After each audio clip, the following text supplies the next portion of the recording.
నేను దేవుణ్ణి అన్నిట్లో చూస్తా, ఇందులో కూడా దేవుడు ఉన్నాడు. నేను దేవుణ్ణి అన్నిట్లో చూస్తా, ఇందులో కూడా దేవుడు ఉన్నాడు.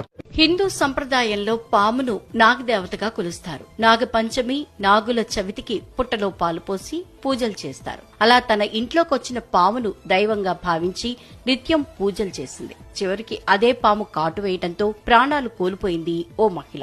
ఈ ఘటన నిర్మల్ జిల్లాలో జరిగింది. స్థానికులు, గ్రామస్తులు తెలిపిన వివరాల ప్రకారం ఖానాపూర్ మండలం గోసంపల్లె గ్రామానికి చెందిన అలుగుల గంగవ్వ అనే 65 ఏళ్ల మహిళ అంగన్వాడీలో ఆయాగా విధులు నిర్వహించి ఇటీవలే పదవీ విరమణ పొందింది. ఆమె నివాసం ఉండే ఇంట్లో పాము పుట్ట ఉంది. అందులో నాగుపాము కూడా ఉంది. అయినా ఆ మహిళ భయపడకుండా ఆ పామును దైవంగా భావించింది.